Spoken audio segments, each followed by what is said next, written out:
All right, you should now be able to hear me on the stream. Well, once the stream catches up to me. In like a minute or so. Or 30 seconds. Thereabouts. I'm going to wait until the audio starts on the stream so I can confirm that it is working the way I think it's working. Okay, yes, I can hear you now. On the screen. There we go. Okay. Welcome, folks, to the Homestuck live stream once again. Stuck at home, whatever I'm calling this, and we're going to be reading the second half of Act 2 today on this stream. I see Rachel in the chat. Hello, Rachel. And I am joined today once again by Evan. Hello. This is Evan. That it is. Yeah. And I think Hex is possibly going to be joining us later in the stream, but is not here at the beginning. So for now, it's just going to be the two of us. I actually came up with a cast list, which I'll send you the link to that, Evan. Actually, Okay. I'm gonna send that to you in a Twitter DM. Let me get the share link. Get shareable link. Yeah, but I see it on the screen. Do you do? That's Yep. good. All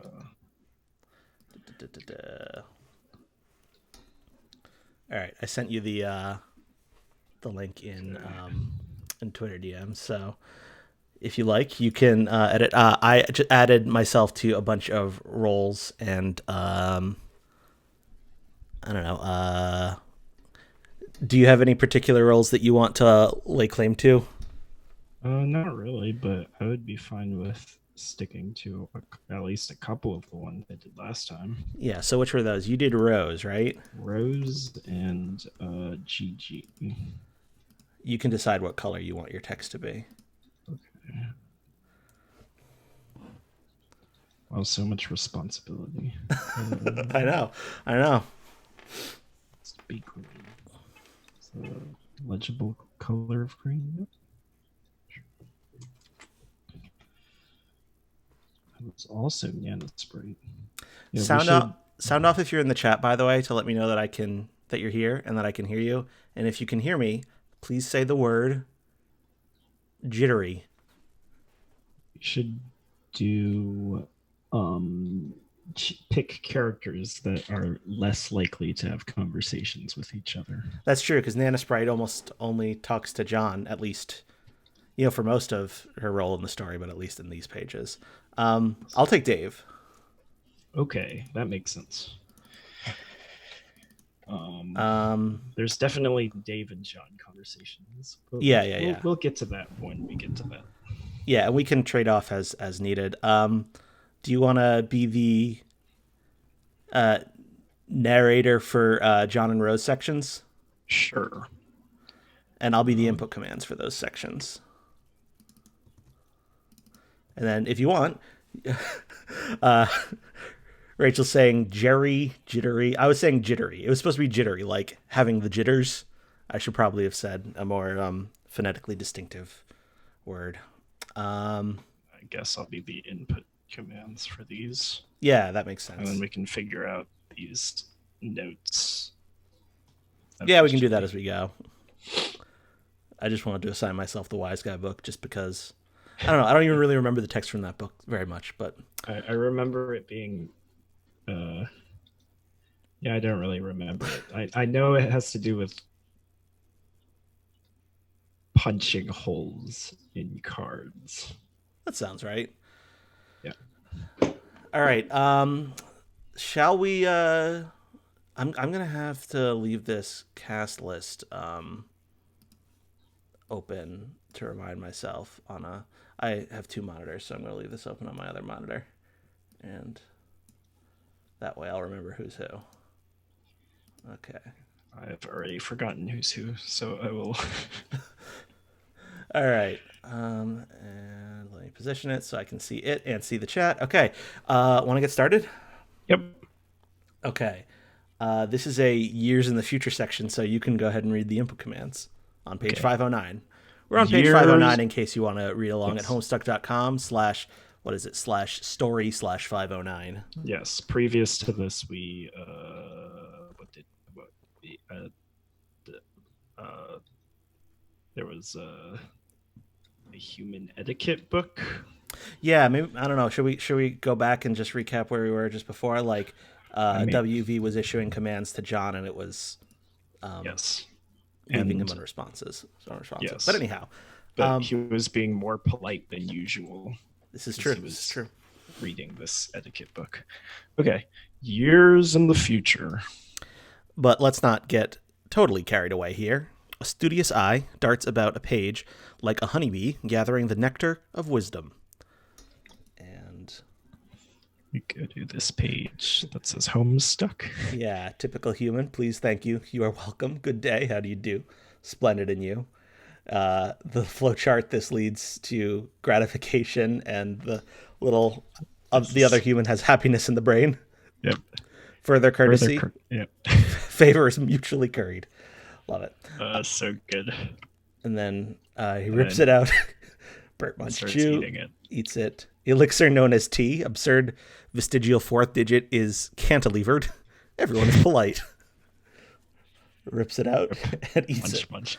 Hello to Hex in the chat. So good. Yes. Okay. Page turn. Next. All right, we're back to game FAQs. This one's not that. You do not need to read out the URLs, but okay. Appendix 3. I can't take as many as I'd like for comprehensive documentation, for what it's worth.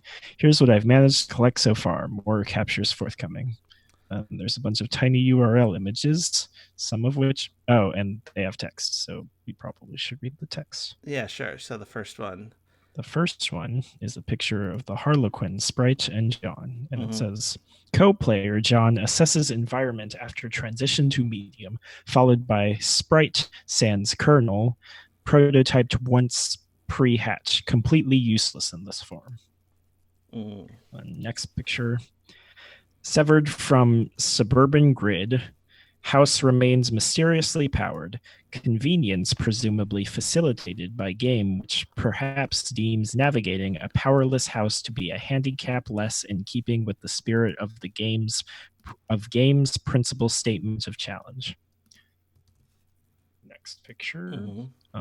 Internet connection remains stable as well. Will likely remain stable until internet itself is compromised by some external threat. Something like, let's say hackers.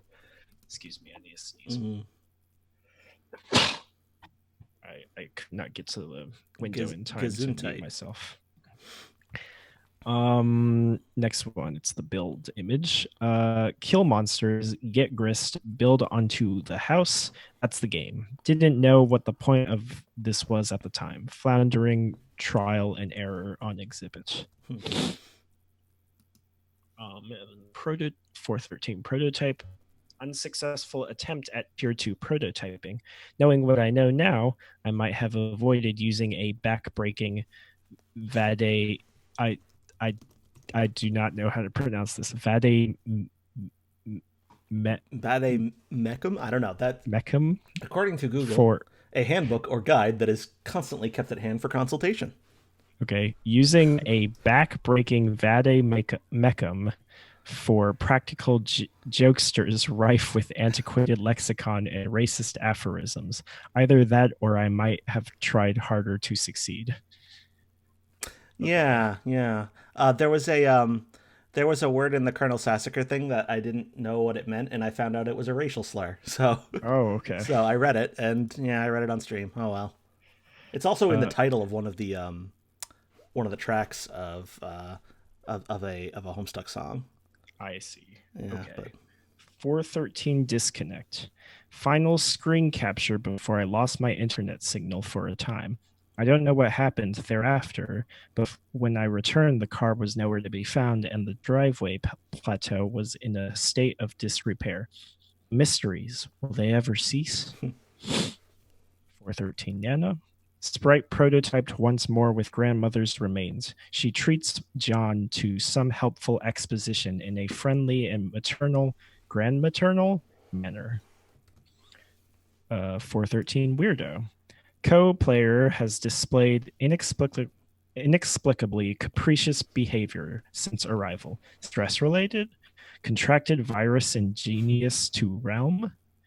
Mm. Um, it should be noted he was kind of a weird guy anyway. 13 Design X deployed. Still no clue what this does. At mercy of co-players' foolish prioritization tendencies. 413 Grist payload from slain foe. Whether I deal the damage or co-player does, yield is same. Though I have a significant advantage in battle, taking measures into my own hands deprives John of hand-to-hand combat experience, which ostensibly will become more critical later. 413 up. Building, the point. Building upward, the point, sharpened and directed. 413 steed. Steeds, what steeds? Has the whirlwind a home in your manes? Is there a sensitive ear, alert as a flame, in your every fiber? Hearing the familiar song from above, all in one accord, you strain your bronze chests and, hooves barely touching the ground, turn into straight lines, cleaving the air, and all inspired by God, it rushes on. I don't know. Is this supposed to be a quote from something? Because I don't know what it is. I assume it's a quote from something, but I have no idea what it's a quote from. Steeds. What steeds? Okay.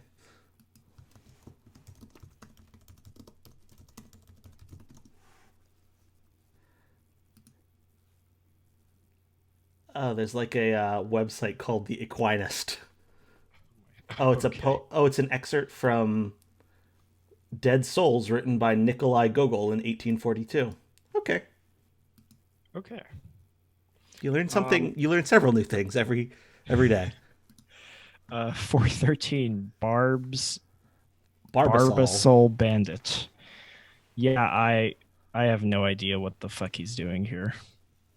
And he's on the pogo raid and shooting Barbasol at imps.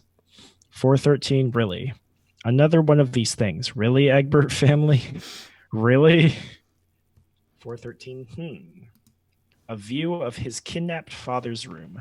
I can't see in here for some reason. Perhaps this is because John himself has never entered the room. It is possible that I can see only, in a sense, what John can see or has seen already. I have not found the time to discuss this with him yet. If he enters the room, the question may answer itself. And then the input command is first. Oh yeah. Rose, construct loft above John's room. And chimney duplication.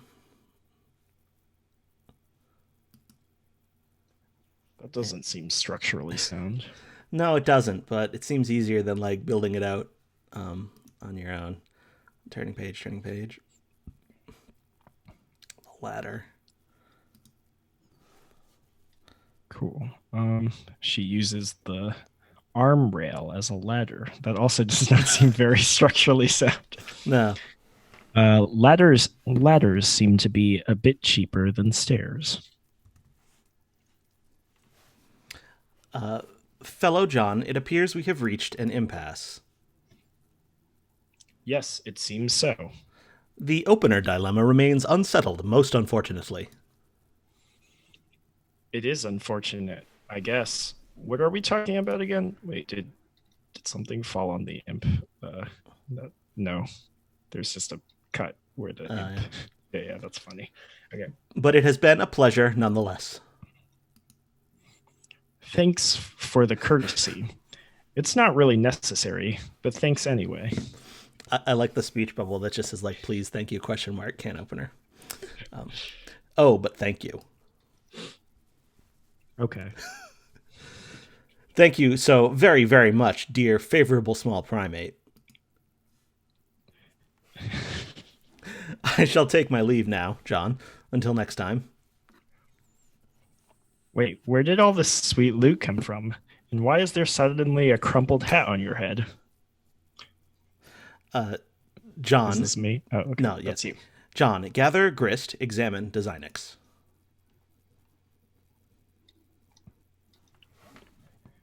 Feeling especially economical with your behavior suddenly, you scoop up all the grist in the room and turn your attention to the punch design decks, all in one fell swoop. The device features a countertop station design with a keyboard setup, not unlike an old-fashioned computer. There is a blinking red light and a diagram etched into a panel. Next. And then, yeah. Huh. There's a weird diagram. This is this me? I keep forgetting. No, That's you. that's still me. I'm John and Rose commands. Okay. Yeah, Rose, answer Dave.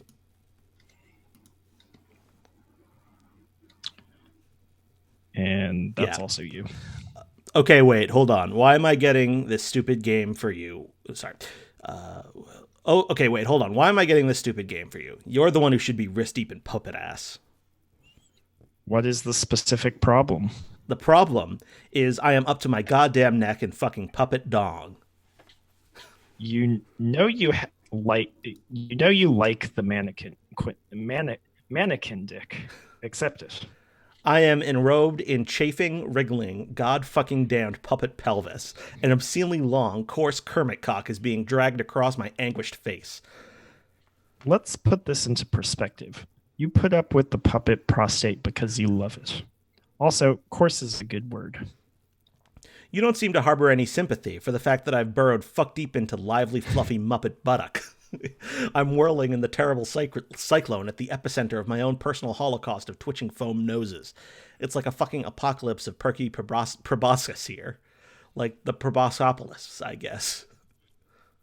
Are you going to start rapping about this? What? No, no, listen. Prong of flesh. Oh, no. Okay. Prong of flesh bereft of home. Found solace twixt a cleft of foam. No, oh, Jesus. Of apocalypse, your thoughts eclipse. A painted pair of parted lips.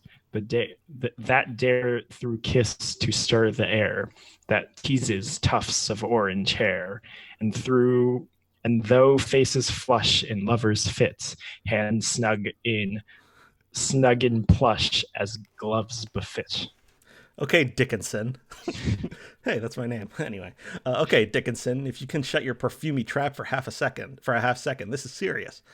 I am just saying, if I see one more soft bulbous bottom being like kind of jutting out and impudent or whatever, I'm gonna fly off the handle. I'm gonna do some sort of acrobatic fucking pirouette off the handle and win like a medal or some shit.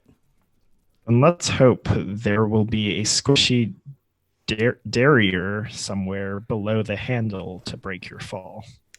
John, observe back of the first visible capsulog card. You flip over the top card containing your pogo ride. Anytime you capsulog something, a new code appears on the back of the card. You've always wondered what the code was for. Damn, these things are hard to read. But then you never really found any reason to decipher them. Until now, perhaps? Hex in the chat asking, should we be concerned that 13-year-old Dave is surrounded by admittedly fake penises? Probably. I think so. I think early Homestuck is not all that concerned with it, but later Homestuck in retrospect becomes kind of concerned with it. Also, I over the past week or so, I've been playing through a lot of I finished Hive Swap Friend Sim, which there's a ton of that. There's like I don't know, like 18 volumes with like 2 roots each one, so there's like 36 roots in there. And then I started reading. I started doing Pester Quest, which is the version of like Friendship sim that includes the Homestuck characters proper. And I just read the Rose and Dave roots, and it's very nice to like get back with those characters at this like early stage in their development, and I don't know, it's quite fun. Just random note. Actually, I think there might be like a filter on the chat, and you might only be able to see some of the Really? yeah, because I didn't see that message from Hex. Oh, huh. Interesting. I don't There know might how be to. like a content filter that's like, oh, you said I already forgot which Penises. penises. Yeah. Yeah, I don't know. Oh, I'm seeing the live chat. I don't know. Huh, that's weird. Yeah. So you can't see them all, huh? Interesting. I don't know Okay. if there's like a setting somewhere. Email live chat. Yeah, whatever. Unfortunately, yeah. So I see what you say, Hex.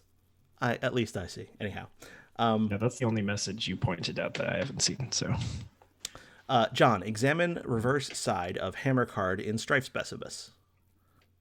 looks like cards from your Strife deck have codes too. Let's see. Can we figure out this code?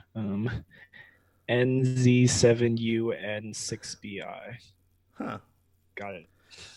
John, enter captcha code as seen on back of Pogo Ride card. You enter the code DQMMJLEK into the keyboard. At least you think that's what the code is. The red light switches off. A green light begins blinking.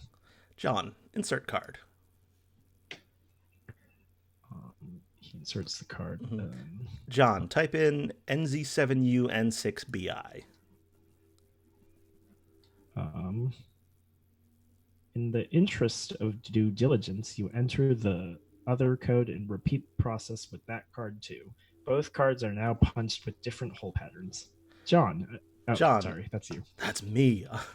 John, attempt to retrieve Pogo from card. Oh, well, that should just be a simple matter of, uh-oh, it looks like it's trapped now. You don't see how you can access the item anymore or store a new item there for that matter. These cards are pretty much useless now, and the items they contain are toast. But maybe all is not lost. Recalling from your experience with the pre-punched card, you may be able to use the cards to replicate the items in question, assuming you get the codes right, that is. John, mash keys heedlessly. Not quite through with your cowboy empiricism yet. Just yet. You mash up the keyboard to generate a random code. You enter DSKJHSDK. The design X stops you after 8 characters, which appears to be the maximum length for a code. The green light goes on, signaling its readiness for a card. Next. You figure you might as well burn the shaving cream since the product is not exactly at a premium in your household. You also figure you might as well merge the 2 cans into one card. Onto one card. You're a little sad that your dad isn't around for this. You have a feeling he would get a real kick out of the idea of duplicating more shaving cream. Next. You punch the card with a pattern that is in no way related to the code for the item it contains. This should make for an interesting experiment. Mad science is a lot of fun. Next. Unfortunately, you just burned another card in the process. Your deck is really dwindling now. Maybe you should have thought this through a little better. On the plus side, you just freed up your PDA, which is overflowing with pent-up chatter of anxious pesterers. Next. That's me. There's a imp. And zoom on Another the imp. Oh, there's a big shadow. Next. Yeah. And it's hit with a bathtub. John, answer your chums. Puppets. Awesome. Oh, okay. That's really all there is to say on the matter. Turntech Godhead changed his mood to rancorous. John, I'm about to throw a bathtub through your wall. Watch out. Next. Wow, that was so totally unnecessary. I made a shortcut upstairs. I thought it would be good. It would be a good idea to get up there and try the cards as soon as possible. Also, you weren't being terribly responsive. You mean these stairs? Man, look at these shitty stairs. They're so narrow. I'm supposed to climb those? They're perfectly navigable. I'm saving on grist for now. If you keep slaying foes, collecting grist, and expanding the cash limit, we may not need to be so economical with our resources in the future. Next. And he looks up and sees. So, why didn't you just build a way up through that hole into my dad's room? Have you ever been in there? No. Exactly. Huh? I'd rather not get sidetracked. I'm more interested in further exploring the mechanics of the game than watching you discover what sort of outlandish harlequin decor your father keeps in his room. Oh, come on. What's the big deal? I'll just climb up and go right through. Will you? Yeah, why not? Are you saying you've never wondered what's in there or why it's been kept secret from you? Well, I mean, yeah. Then trust me, you won't be going right on through. Wait, are you saying there's something like troubling in there? I don't know. What do you mean? What do you see in there? I can't see in there, Oh, but I don't have a very good feeling about it. whatever. I think I can handle a few more stupid clown paintings. Rose, move punched cards to John's room. Rose, drag some Cruxite dowels up to John's room. John, collect grist, examine safe. You swoop up bountiful supply of grist generated by your co-player's recent exploits. From now on, it will probably go without saying that you'll nab any grist lying around without making a big fuss over it. I'm sure Hussey was so tired of having to keep track of what was taken and what wasn't. Yeah. You check out the busted safe, which has made a noble sacrifice in battle. Some of your father's odds and ends have spilled out, including some old newspaper clippings and two rather hefty tomes. It's a fair bet that these books comprised at least half the weight of the safe. John, examine family tome of humor. It's another copy of Colonel Sassacre's daunting text of magical frivolity and practical japery. This one looks really old, perhaps an original printing. Could it be the same one involved with your grandmother's unfortunate accident on that fateful day? Dad would never speak a word about it, but maybe Nana wouldn't be so tight-lipped. You give it a cursory perusal. It appears to be similar to your reprinting, listing all the japes and Chicanery. chicanery you have come to know and love. You capsulog it, thinking you may give it a closer look later. John, examine contents of safe. The Fatherly Gent's Shaving Almanac. Oh my god.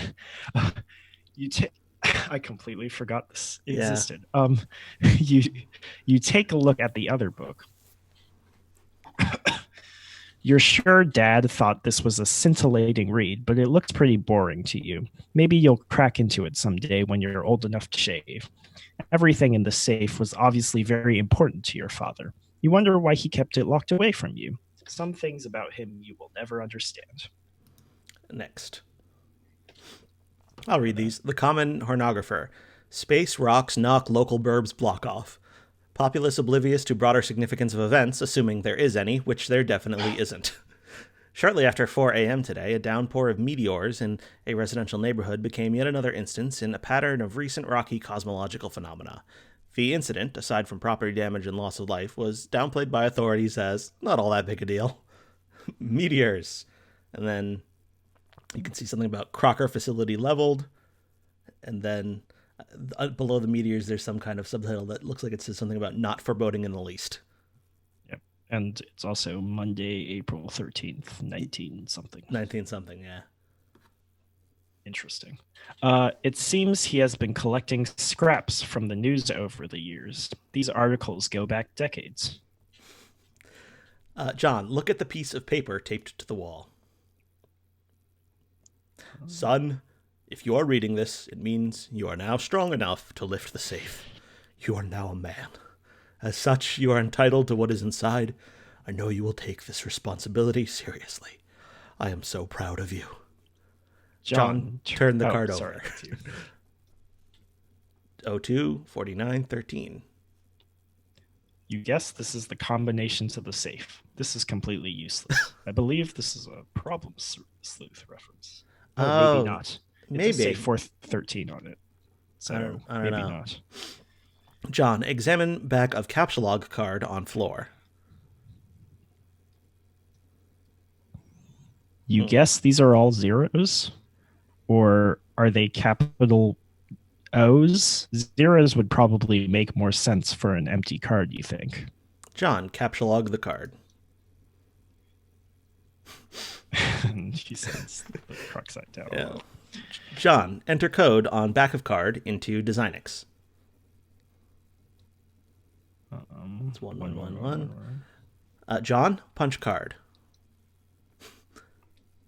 So now he has a punch card of a card. Yeah. I already don't actually know what the code on this card is for. Wait, John, before you punch that. Oh, I was about to say, if you first took note of the code, then removed the card from the card, you could have punched the blank one. You could have punched the blank one. You would have only burned one card instead of two. Oh, yeah, you're right. Damn it. John, throw hat down in disgust. John, capsulog punched capsulog card. Oh my god. Sweet catch. Yep. And he only has 2 cards now. Yeah. And 1 card containing a card of a card. What? John, take PDA. The 2 cards still attached. Inventory of dumbasses. John, level up. Okay, so we have. I think these are the same ones we saw earlier. I think only now he's up to pesky urchin. Yep. Gel viscosity plus 15, cash limit plus 40, man grit plus 5. Colonel Sassacre, level up for slaying the imp. The colonel soars to new heights on his ladder, reaching the rung. One man julep vacuum and pockets 9,550 boon dollars. Chump change for the genteel aristocratic Southern colonel. I wonder whose photo that actually is. It's probably Mark Twain, right?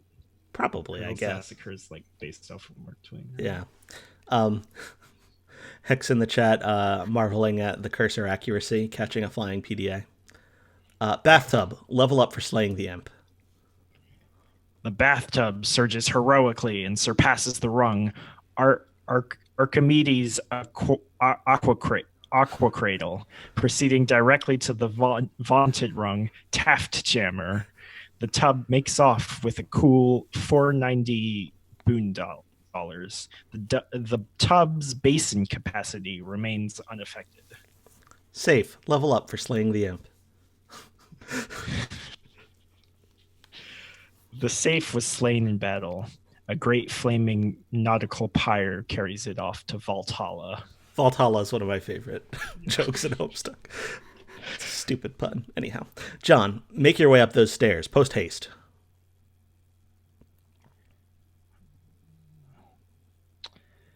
You're not sure. They look pretty precarious to you. But you've been assured the stairs are perfectly navigable. Next. Lad, scramble. God, those stairs do look incredibly hard to go up. Lousy, goddamn stupid stairs. Next. The imp climbing up. Dave, wait, who reads Dave's commands? I forget. That's me. Dave, ignore Lil Cow and find the beta. You wander over to the place where your bro keeps his sweet turntable gear. Man, that setup is sweet. You feel pangs of jealousy whenever you walk by it. Really cool jealousy, though. Like The kind where instead of getting all worked up about it, you don't actually give a shit. One of your brother's rad and extremely expensive ninja swords is missing, though.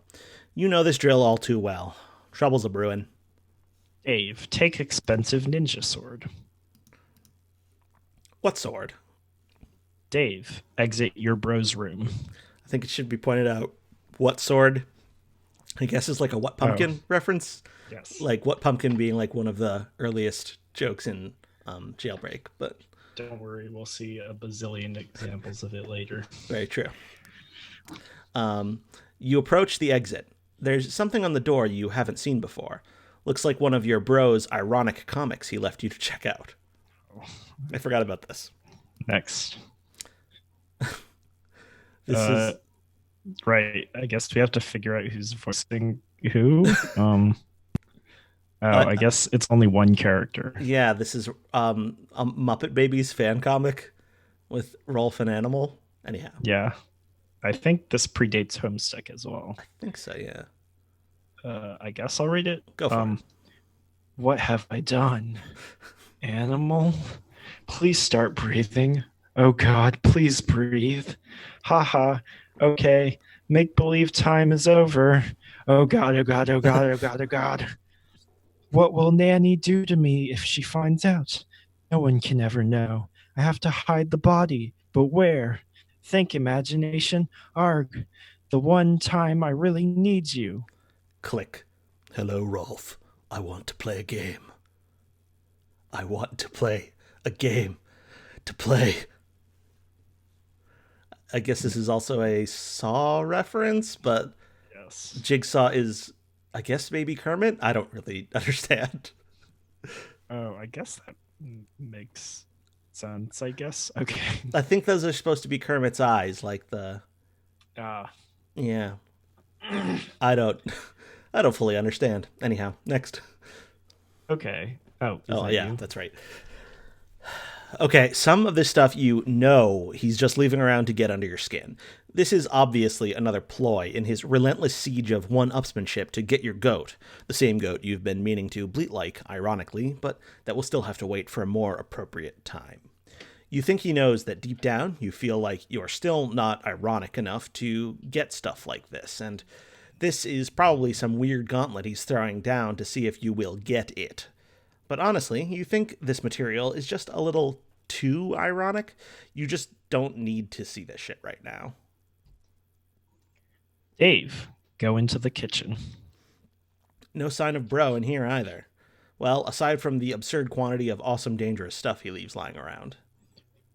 Dave, transfer katana to strife specibus.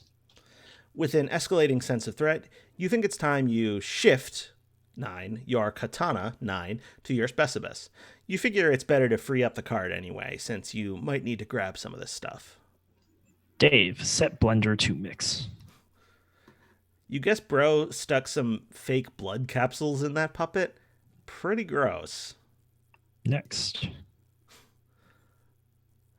You spot one of your bro's many webcams nearby recording the incident. It seems you may have just been an unwitting accessory to some sort of grisly puppet snuff film. You're not totally sure how you feel about that. Next. Cuts off the jigsaw head. Dave, capsulog buster sword from behind microwave. This might be the only thing in the whole apartment that's a bigger piece of shit than your own sword. You put it back behind the microwave where it belongs. Weirdly timely.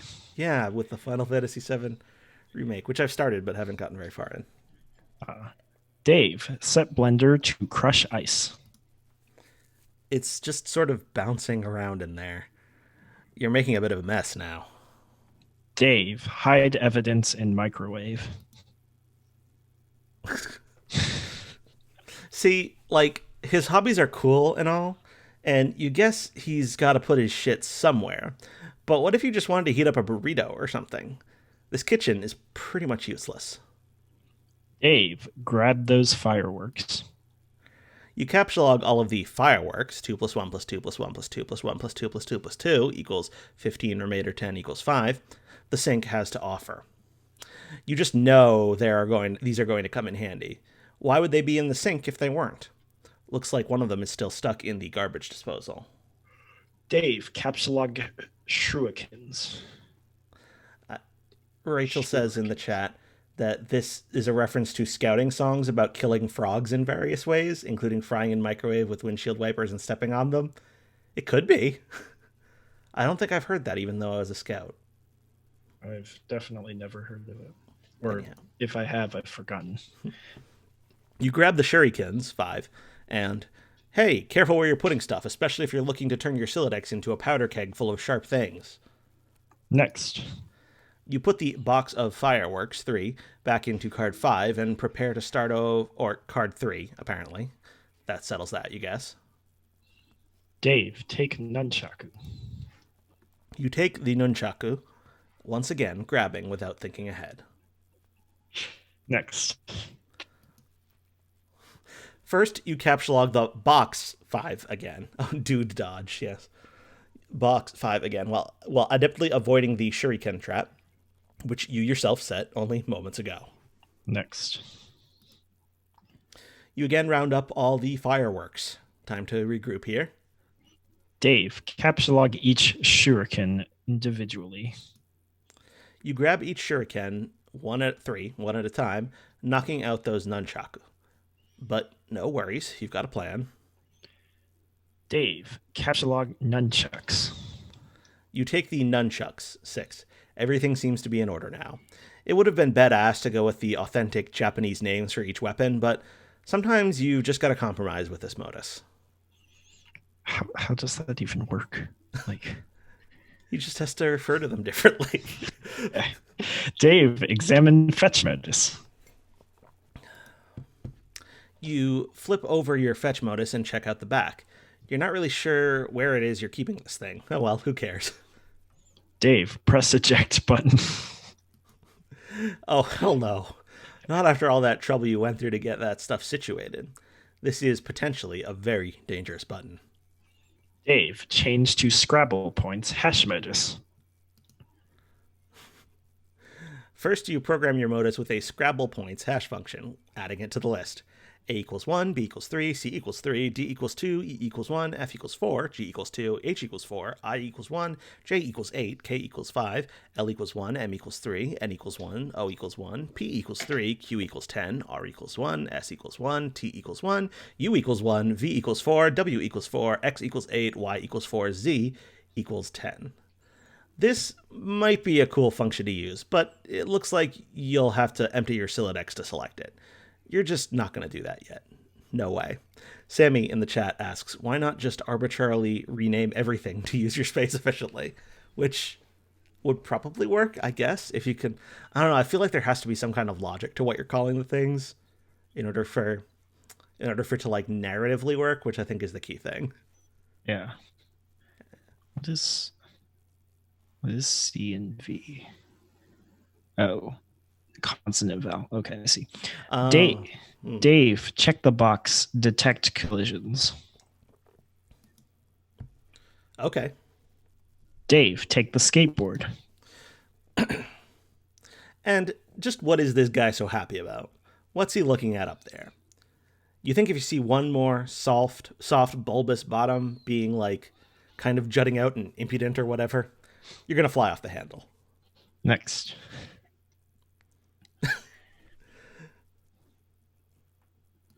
Hex says in the chat, this is my sword. Its name is A. You take the skateboard, 6. Actually, no, you don't. A collision has been detected. You take the wheeled ride, 7. Man, your inventory's nomenclature is getting lamer by the minute. Dave, capsulog the unplugged power cord. You take the power cord, 5. Wait, no, not going to work. Dave, think of a new word for power cord. You take the battery pack, 8. Damn it. You take the... Wait, what's the difference here? Oh, battery pack 9 using the Y as a consonant. Your Silodex reluctantly accepts. It's a tactic notoriously employed by hashmap noobs, but you just about don't care about that now. Besides, it's not like your bro is around to see. Oh, damn, that's too clever. And the nose piece. disappears. Yeah. Next. Yeah, the shadowy figure jumping around in the background takes the nose piece. Next. Shadowy figure again leaves Cal there. Next. I love that little jump with the exclamation. Dave, search for some mad snacks, yo. Oh, it was just little Cal again. You can never stay mad at him. Anyway, you've got to get this way rude hunger under control. You figure you ought to scope the fridge for some grub. This hunger is so ill-mannered it would make a room full of snooty dowagers commit mass suicide. Dave, open refrigerator. Oh god, more shitty swords. Of course you knew these were in here. You're not even sure why you looked. If you want to keep any food or beverages in this apartment, you've pretty much got no choice but to hide stuff away in your closet. Dave, take swords. The hell with it. You try to take the entire jumble of unbelievably shitty swords and brace yourself for... Looks like that works, actually, too. You captchalogue the jumble of unbelievably shitty swords. Dave, use ice maker. It's still hot around here. You dispense several cherry bombs. Next. Wait, who's that looking at you in the reflection? Next. Where'd the little dude scamper off to this time? Cal is so creepy. Very upsetting. Dave, captchalogue cherry bombs. He is. You go for the cherry bombs, 9, unsuccessfully. After mulling it over a bit, you take the red spherical salutes, 1. Dave, take blender. Blender, 2, is a pretty simple word, and you can already tell that's not going to work. Instead, you take the whirling blade pitcher, 4. That's really a much better name for it anyway, you think. Dave, activate garbage disposal. Now that I think about it, this naming convention for items is like called back to later. Is it? Oh, yeah, huh. It's a very good point. Dave, activate garbage disposal. And yeah. Dave, stuff down Mr. Purple Guy into the garbage disposal.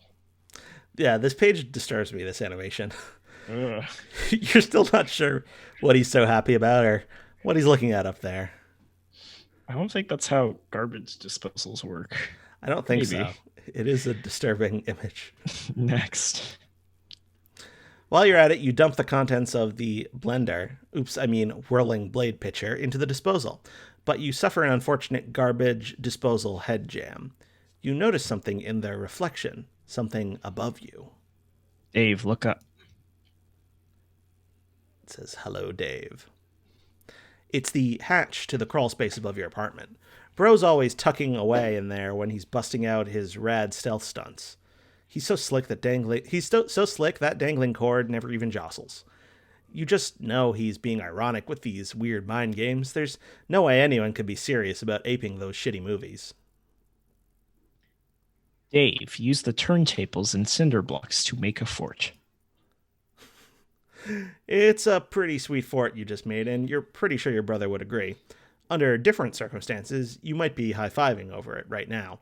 But rather than get inside and take her for a spin, you really just need to use it to get up to that hatch. That is definitely a Problem Sleuth reference. Okay. Dave, yank cord. It is time to face your destiny. No going back now. Next. Hello, Dave. Opens up. And then a bunch of Smuppets fall out.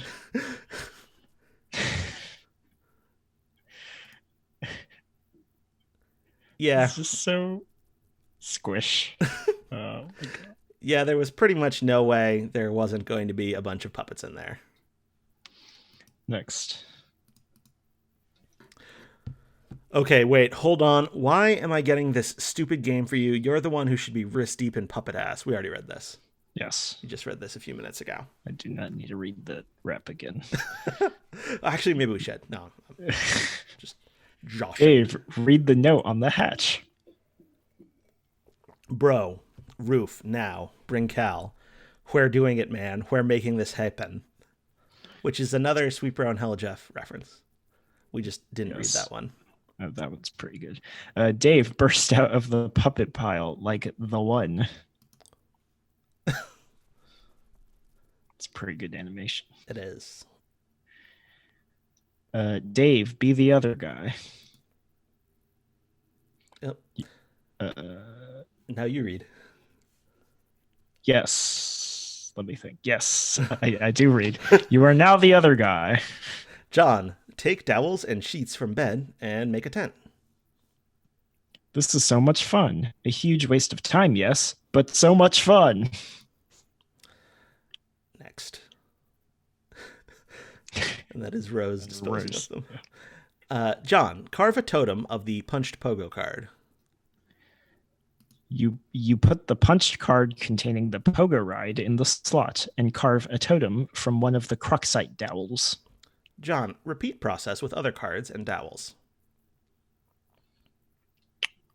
You use the card containing the code for the hammer as well as the one with the random code you punched over the shaving cream card for the hell of it. You carve the respective totems for the cards. John, do the same thing with captcha-logged card. You make a totem for a captcha-log card. Pretty bare bones looking totem, if you ask you. I forget who reads what for Rose. Okay, I read commands for Rose. That's right. Rose, collect totems. You stow the totems in your Athenium. Rose, produce captcha-log card. The alchemitor requires 1 unit of any type of grist to produce 1 card. You decide to use shale since it seems less generally useful than build grist as of now. You make a whole bunch of them. Whoa, did you just make all these? Yes. Sweet, thanks. What did you do with all the blue, wobbly vase-looking things? I brought the totems out to the alchemitor to test them.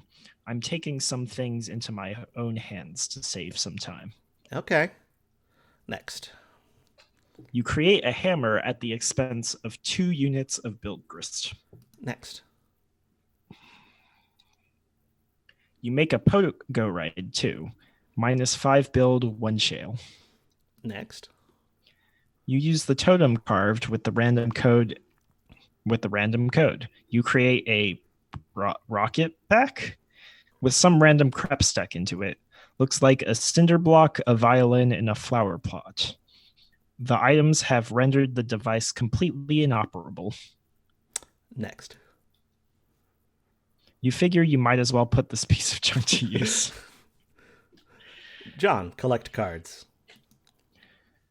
Using a little strategy, first you grab Harry Anderson's Wise Guy by Matt Cavaney. Cavaney?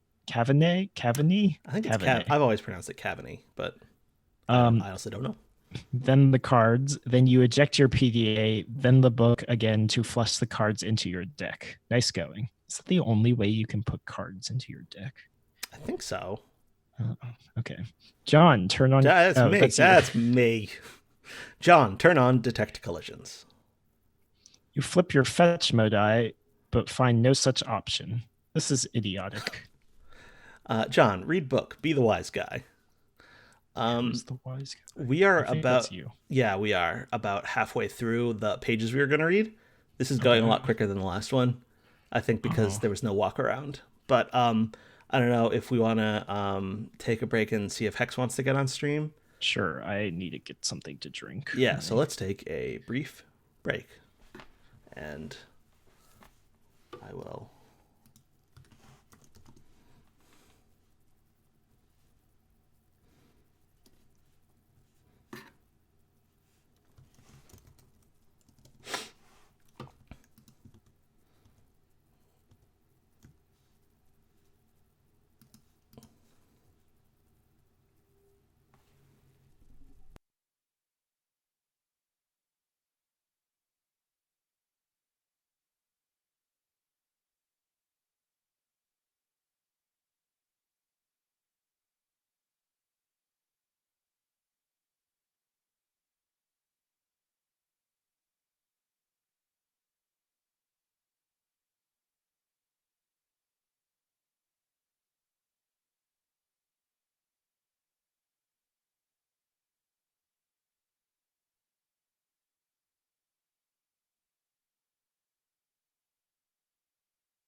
I should put music on.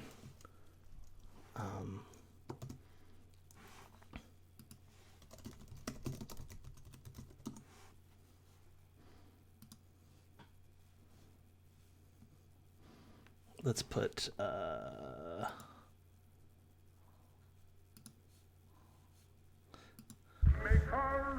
no, we want to start from the beginning. There we go. Now we have music.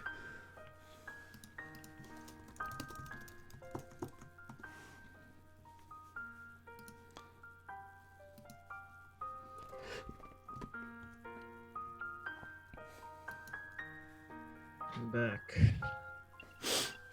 Hello. I'm still waiting for Hex.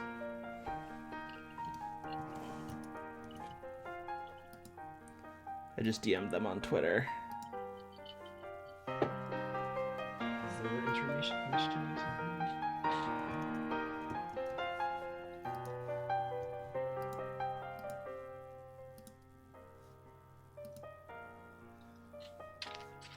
Oops.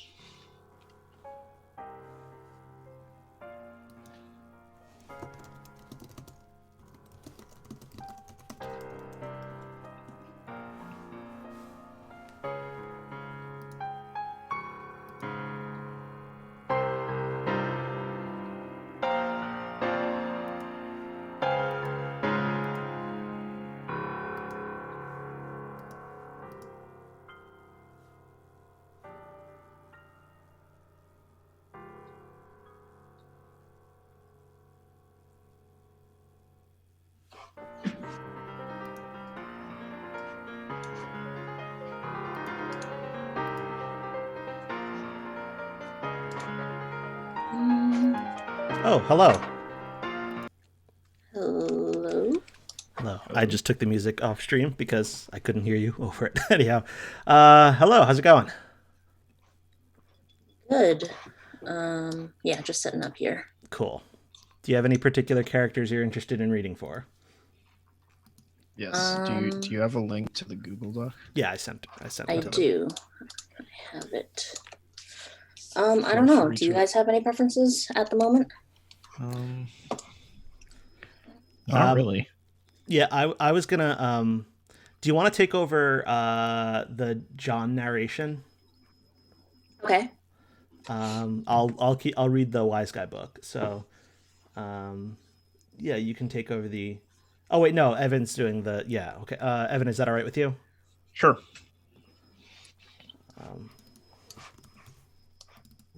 Should we do different non-WV input commands for John stuff then? Oh, yeah. Do you want to be the non-WV and I'll be the WV? Sure. Okay.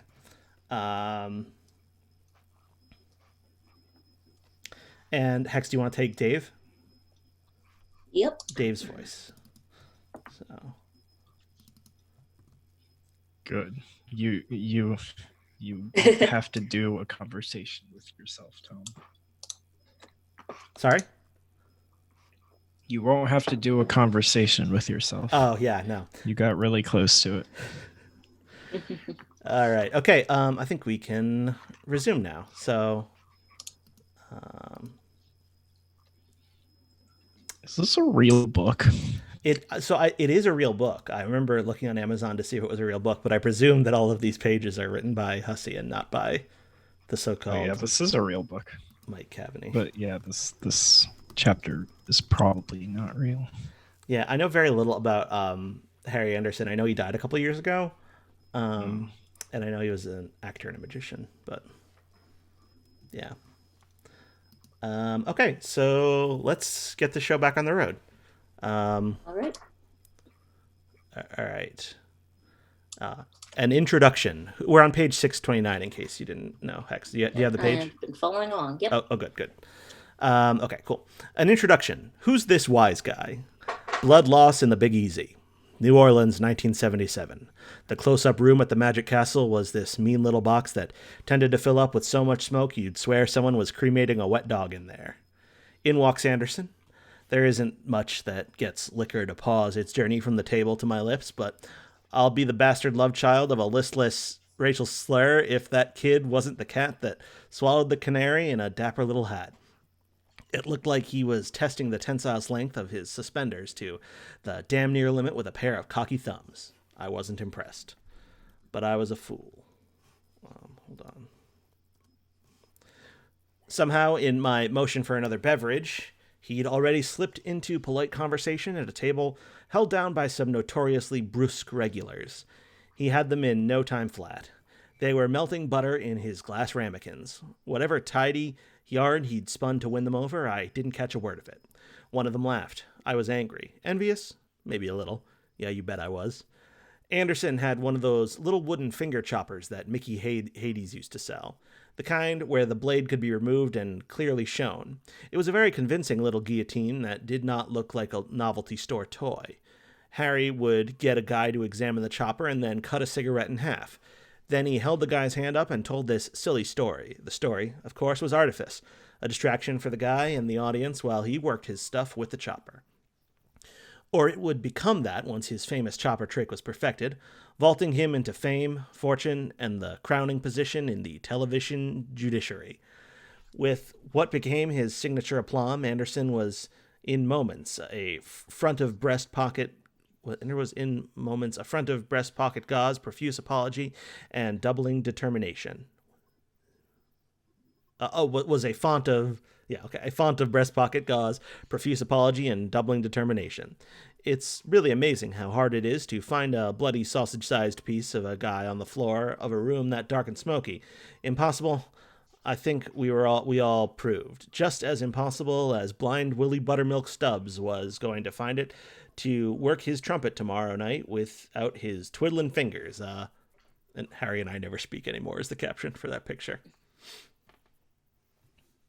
Is this me? This is Hex? Yeah. Is this a John? Okay. This is a John section. You never really understood what Cavani's relation to Anderson was, or why he wrote this book about him. His ambivalent attitude towards your favorite magician in these anecdotes always struck you as a little weird, and to be honest, you tend not to read much of the text in the book. You mostly like to look at the diagrams for all the cool tricks. Next. A hole in the ace, aka the a-hole trick. Here is a perfect example of how Harry could ruin several decks of cards, waste everyone's valuable time, and have you love him for it. He was good at that. One day he noisily emptied his suit jacket pocket onto the hood of his car in search of change for the meter. A clunky metal thing slid from the pile and bounced on the sidewalk. As I retrieved it for him, I asked what he was doing with a hole puncher in his pocket. His face lit up at the question like he was an elf, and I asked him how he felt about climbing into the hollow of a big tree to bake some cookies or something. The 2'6" height differential between us causes these comparisons to enter my mind. A small crowd had already gathered around even before he produced the first pack of unmolested cards. How people seem to gather and how they even know a street performance is about to take place, I'll never know. It's perhaps Anderson's greatest trick. Luring the marks like that, I wanted to ask if he was sure about this, performing in broad daylight. He was used to working in dark rooms. It was usually the first thing out of his mouth when he would queer a trick. I'm really more accustomed to working in darker room than this. But Harry was excited and had already butchered the first deck of cards with a hole puncher and issued the first round of apologies to the crowd. These were like the primer apologies, the sort that got the folks loosened up a bit before the 7-course meal of ingratiation that would inevitably follow. He asked me for a fresh deck of cards, and I gave him one. The principle behind the trick, in theory, as he explained to me later, was to punch holes in what appeared to be one card, but what was, in fact, 2 or more together. Hence the difficulty he often had in squeezing the puncher with his little elfish hands. Then, using some coy maneuvers with his thumb, temporarily concealing the hole while he slid the card beneath it with his palm, the hole would seem to disappear or move to another part of the card. Well, yeah, that's right. The old hole in the ace trick. Interestingly enough, pertaining to punching holes in cards and making them disappear and stuff. Your hands were never really strong enough to make this one work all that well either. But actually, this gives you an idea. Next. You overlap two of the punched cards. They mask each other's hold patterns. John, put both cards in totem lathe. You carve another totem using the new combined hold pattern. John, take it to the alchemitor. Oh man, looks like Rose made 1,000,000 hammers for some reason. Get all this shit out of the way. You're about to make something sweet. Next. Completely ignoring the imp that's just hanging out there. He makes a Nice. hammer that looks like a pogo ride. Yeah. You got the pogo hammer. John, practice with new weapon. Boing, boing, boing. What did you do? I combined the cards in the lathe thingy and made this. It is so sweet. Man, look at me go. I see. That was a really good idea, John. Nice work. Thanks. I got the idea from Harry Anderson. Who? You know the show Night Court? No. Oh, well, bottom line is he's awesome. That's really all there is to say on the matter. John, attack the nearest imp to test Pogo Hammer's strength. Extreme amount of boings. You get a vicious rhythmic bouncing combo going and easily slay the imp in one blow. You and the pogo ride are catapulted sky high in the process. Next. That doesn't look safe at all. Oh, and we have this odd protuberance that we will not comment upon further. A little Next. white wiggle. Was that John or the pogo ride? Oh, that was an imp. Yeah, the pogo ride dislodges Displaced you. by the... Okay. Yeah. Sweet catch. Next. That is a good catch. Rose is getting very good with these Oh, shenanigans. Oh boy. it's like a big monster thing. Here comes another one. I like how this is like a triptych, but Yeah, kind of broken. that is cool. I'm still Rose's commands, right? Yes. Rose, Pester yes. John. Hey, that was a pretty nice Sweet catch. save. Oh, yeah, that. This is pretty comfy. Why don't you just, carry the bed around with me on it up to the gate up there? I can't interact with you directly. Directly, or anything that you are touching. If it will result in moving you. See? Oh, lame. The game probably regards that as a kind of cheating. In a way, thieving you of your free will as an adventurer and the need to advance by your own skill and ingenuity. The server player is just a facilitator. Well, okay.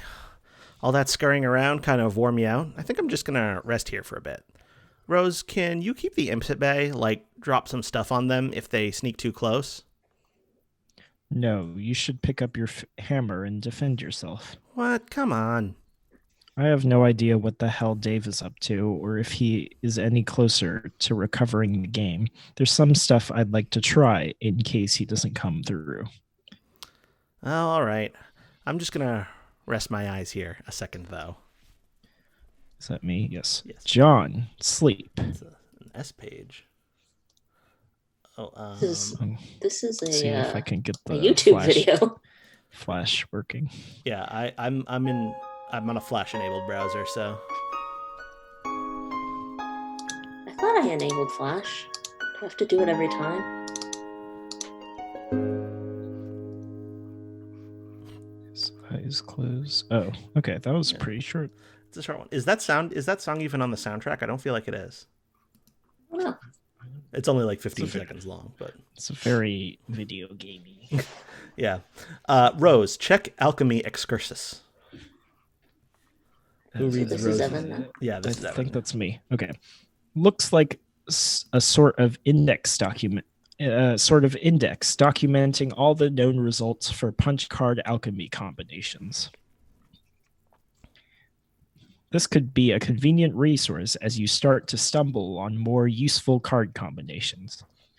But ever since John started punching cards, you've been contemplating other ways this item manufacturing system could be put to use.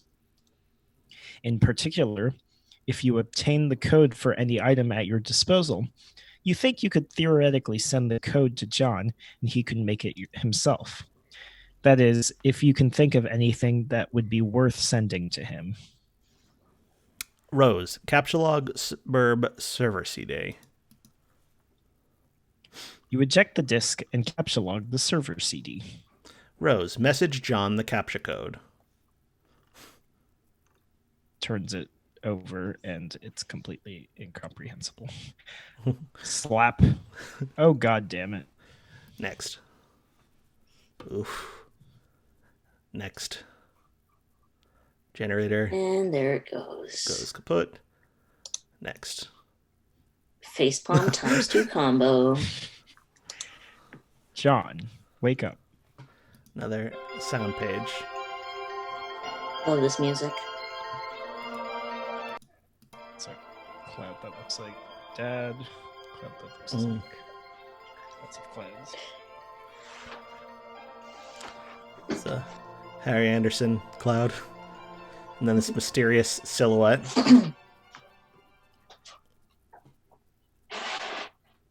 And he wakes up after lots of flashing. Mm-hmm. Can you click on anything here? Nope. Cool. Next. Who reads for GG? I can still do GG. Yeah, cool. Unless you'd rather Hex. I'm fine with either. Cool. Evan, go ahead. Hey. Whoa, there you are. Sorry. Whoa, there you are. First hey. How is your adventuring going, John? It's okay. I am making some progress, and Rose finally connected again, so she is helping me now. That's good. Oh, but, I don't think I am actually saving the world here. I don't know what I'm really accomplishing, but I guess it's not that. Well, I think whatever it is must be pretty important. Don't lose hope, John. I think it will all turn out for the best if you just stay positive. Just keep listening to your grandmother's advice. Yeah, you're probably right. But, I don't think I mentioned Nana to you, did I? Oh, I don't know. Didn't you? I don't know. Maybe you talked to Rose or Dave about it or something? Yeah, maybe that was it. They're really weird when they talk to me about you. They're always trying to convince me that you have some spooky powers, but I'm always like, no, she seems like a pretty regular girl to me. But then, when I think back, maybe there are times where it seems like you know some things. Maybe you know more about a thing than you are telling me? I don't know. Oh, well, John, I want to explain lots of things to you. Some things that I know, I'm just waiting. Waiting for what? Oh, John, I forgot I was messaging you about the meteor that fell near my house. Oh, yeah. Whatever happened with that? Oh, boy. Well, it turns out I was confused about it. Really confused. See, I guess I fell asleep for a while and lost track of time. That happens. Yeah, I know. Tell me about it. Maybe you should, wear an alarm clock or something. So, what was the deal with the meteor? Well, it's hard to explain, but I know what it is now. And now I know everything's going to be okay. So, what is it? Or is this just another thing you're waiting to tell me? Oh gosh, John, I really want to tell you all this stuff, but I can't yet. I really think you need to wake up first. Huh? Well, okay, not literally. Well, okay, maybe kind of literally. Stop being so confusing. Lol, smiley face. Anyway, time for you to go, John. I think you have some company. Heart. Garden Gnostic ceased pestering ectobiologist at question mark. Is that me? Yes. John, quickly grab the pogo hammer.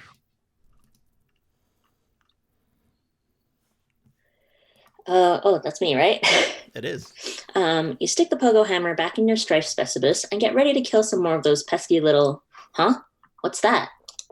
Next.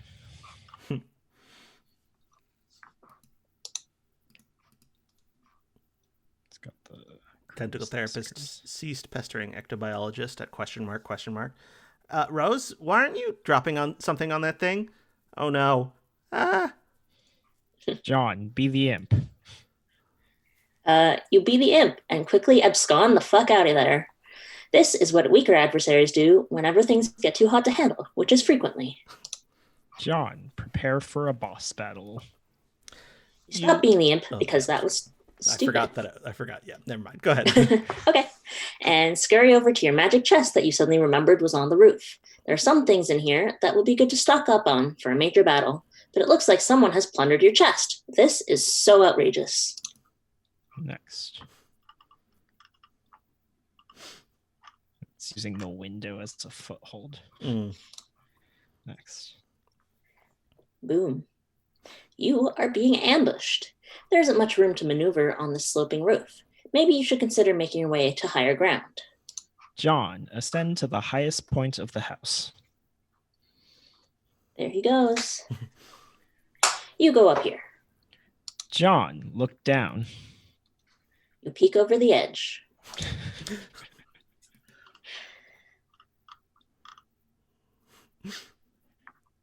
It already seems like a long way down to your yard, not even to speak of whatever's below. Hey, weren't your trick handcuffs dangling from that branch earlier? Damn it, why do imps got to be making off with all your sweet gear? John, turn around. Here's some crude ogres. Very crude. You are confronted with a pair of enormous foes. This is it. You have no choice but to wage a fierce rooftop battle. This is totally going to happen now, and it could in no way conceivably be interrupted by a sudden shift in our attention. It's go time. It's time to do this thing. We're doing it, man. We're making this happen. We can click on that and go to the... Oh, that takes you to the sweet... Yeah, let's look at that one. So, Sweet Bro and Hella Jeff. Bro did you get the new hot game that everyone's buzzing about these days? Dude, you know I did. You know it. That is so sweet, man. How about a bro hug bump? I have no idea who's saying this one. Yeah. Okay, how do we do this? Let's do this thing. Let's make this shit work. We're doing it, man. We're making this happen. And then the last panel is pretty good. Completely fried. Oh my God. Cool. Some good shit. That's me. Okay, Yeah, Dave, stop being the other guy. You stop being the other guy, and you're not even sure what that meant anyway. Dave, ascend to the highest point of the building. Okay. This one's a classic too. Bro, roof More now. great Bring music. Cal. We're doing it, man. We're making this happen. Happen. Yeah, I love this flash. It's really like the first quote unquote cinematic. Yeah. The zoom in on Cal's eye is good. Ugh. Kicks open the door. Steps on stairs one at a time with his 1 foot. I like the little bopping back and forth. Yep.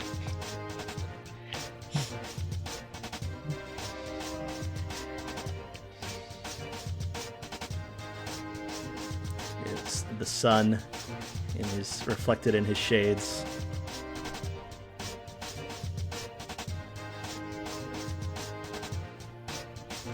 Lots of meteors. Mysterious silhouette. Psych. Oh boy. Who is this? Oh, wait. ×2 double psych out combo. Who is this? And we're back with WV. Yes. And I am doing input commands unless we want to change. Hex, how about you do input commands for WV? Can do. Yeah. So that's the... Put that on the sheet so Go that we for it. don't forget. All right. Input commands. Yeah, you're just next. So, you are now the wayward vagabond. WV. Retreat. Got him already. WV, examine rotten pumpkin. What pumpkin? Ha ha. Yeah. WV, check the little red bar. It appears to be a gauge for a large power cell, perhaps fueled by some type of nuclear reaction. If this is the case, it is relatively low on fuel, but who knows how long it has been running here. You do not care about this sort of nonsense, and you will disregard it at once. You are very hungry. WV, capsulog can of gravy. Capsulog, you have no idea what that means. It is a total nonsense, and you do not know what to make of it. You will not give the foolish notion a second thought. WV, pick up the can of gravy. Just pick it up. Were these submitted by readers? I think they were. Yeah, I think so. Yeah. They seem like they are, yeah. Yeah. You just pick it up. You are now holding the can of gravy.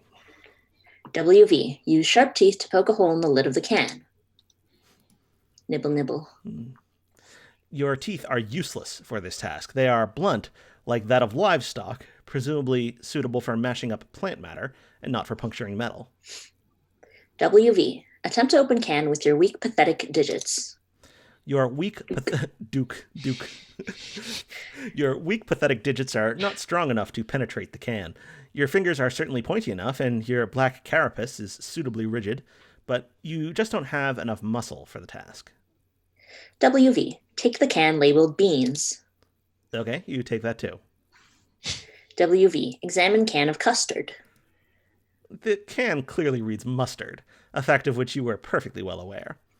It is sort of cumbersome holding all these cans at once. You doubt you can hold many more than this, maybe one or two. You'll need to find something to put stuff in if you want to carry a lot of things around. WV, examine marking on wrist.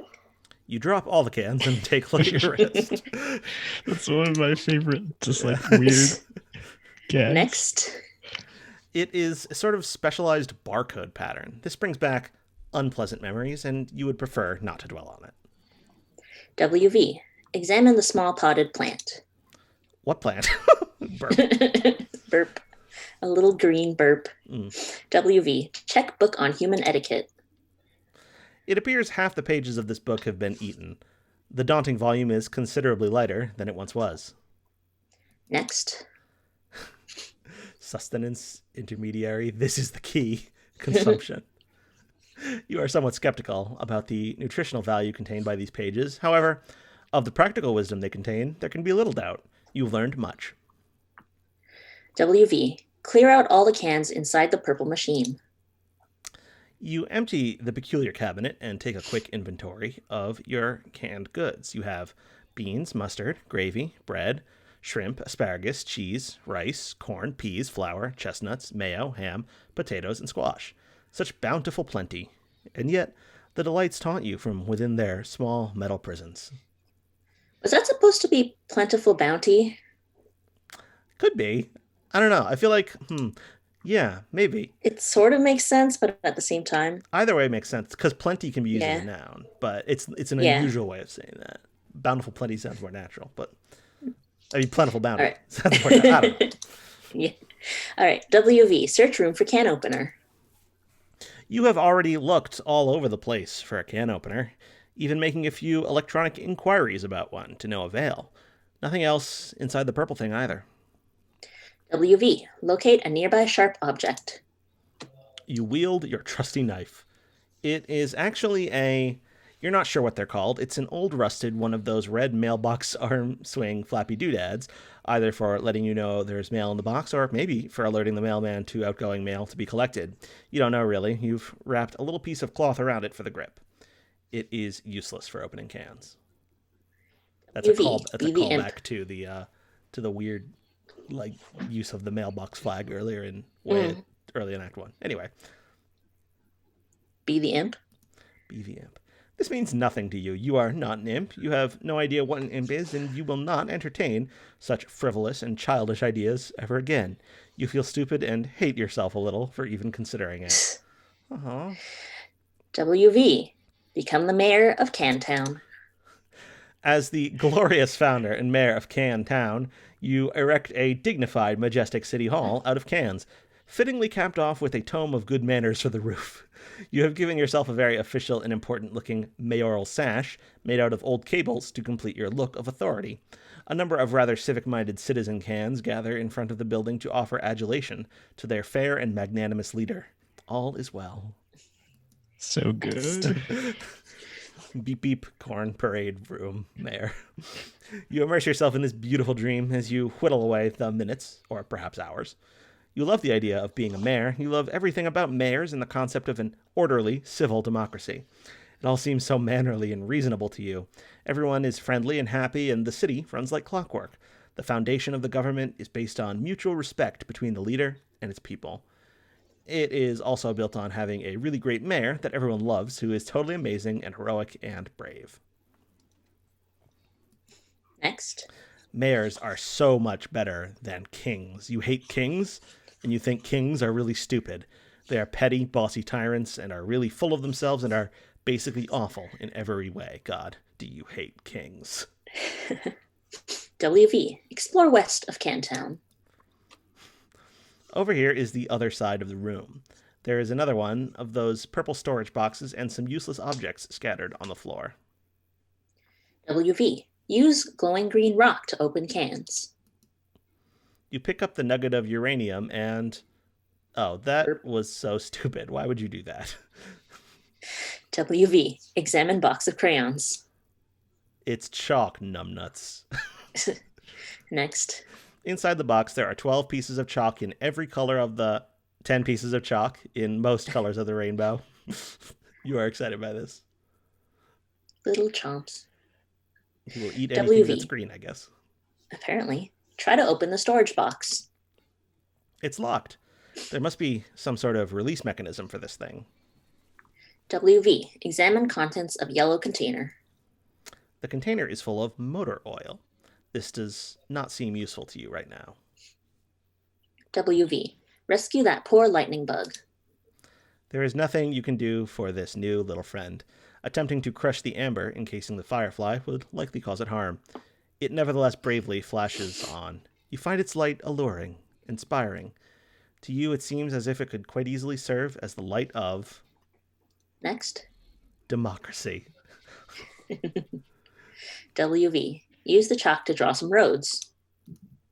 You sketch a handsome network of sprawling thoroughfares for your citizens to traverse. We got Cannes Parkway, Cannes Boulevard, and Cannes Street. And then City Hall, of course. The adoring population applauds its mayor's keen instincts for city planning. You even add some lush vegetation to your city with a piece of blue chalk because you can't seem to find a more suitable color for some reason. WV. Lay a chalk foundation for Cantown's civic growth. You develop westward, settling those fertile plains and claiming them for your city. You section off a number of residential and commercial zones for civic growth, arranged in the only logical pattern that occurs to you. You color the residential zones with your piece of white chalk, but for some reason the color of the zones, the colors in the box strike you as suitable. No, for some reason none of the colors in the box strike you as suitable for the commercial zones. Perhaps there is an alternative. WV. Use your own pee for the commercial zones. You cannot urinate because you have not had anything to drink in quite some time. You are very thirsty. Also, that is a really terrible idea, and you would not even consider befouling your wonderful city in that way for even a moment. So whatever WV is capable of peeing. Yeah. Good to know. Also, sorry, I don't know why I was trying to read that. WV. Use motor oil to designate commercial zones. You fill each empty square with a bit of motor oil to complete the zoning. It looks rather striking to you. You can hardly imagine that an up-and-coming young can, trying to make it in the world, would not be delighted to live in your fair district. You are very careful not to get any of the unpleasant fluid on your person. WV. Peel label from can of mayo and affix to sash. And now it says mayor. It's beautiful. Because after drawing an R with red chalk. And the It's so costume good. is complete. The iconic look. WV. Survey surroundings in search of more terrain for city. It seems you have run out of territory for your western expansion. But there is still a lot of empty wall space. Perhaps your citizens would be happier with a colorful backdrop that would make them feel more at home. Next. Using most of your imagination and an entire piece of sky blue chalk, you render a bright and cheerful sky full of clouds. You have decided that very closely orbiting your city is a luminous planet about which orbits a single moon. You switch to another shade of blue and continue rendering on the western wall. Next. Getting much further from your city orbiting much further from your city are 4 planets. None of these have satellites, you have decided. Yes, that makes sense, you think. Next. Interesting. I like the look of them. Very interesting. They look nice. Very colorful. Good artist. And on the southern wall, beyond an impenetrable veil of darkness and occupying the furthest orbit yet, there is an ominous planet. A moon circles this one, too. And while he's doing that, you see John. I like that there's a close-up on his face. Yes. WV, check that rampaging boy on the screen. Oh, yeah, it's that guy. You had almost forgotten about him and his confusing shenanigans. It seems like he has things well in hand at the moment. He does not appear to need your help, and you have already concluded that he cannot help you, at least for the time being. WV, turn on the other 3 screens. You have no idea how to turn these on. There is no mouse for this weird quadro-monitored computer. It can only be operated through text commands from its keyboard. Perhaps there's a special key command which will allow you to switch to another monitor. WV, press tab. Presses tab. And capsule opens with There all it the is.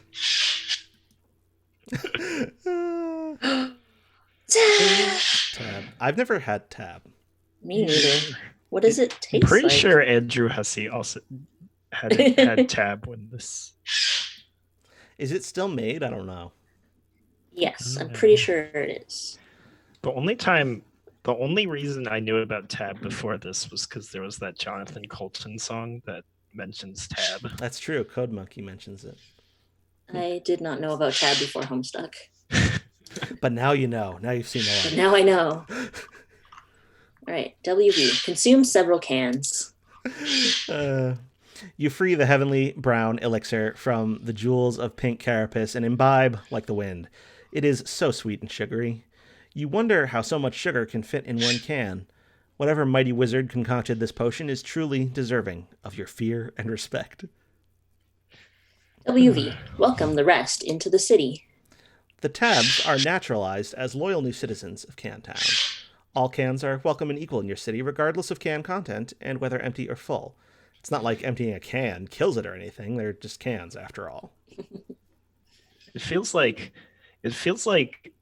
Hussey had no idea what was in that thing, and then when someone was like, "What if we press tab?" He was like, "Oh, I have the best Like, idea." let me find something He's that like the is best tab. kind of GM. He's like, "Oh, I have the best idea for this." Yeah. He basically is the GM for these interactive ones. Yeah, I love that you have Begin with. basically no idea whether he like planned things or like comes up with them on the fly, and it almost doesn't matter. Yeah. WV, hit escape. Feeling refreshed and heavily caffeinated, you go back to work on the big computer. You hit escape, which seems to minimize the action window thingy and reveals a history of all the commands you've entered. Next. I don't think Should we we need to read through reread this? these, do we? No, there's a lot of it. Yeah. These are all of the commands that he has given.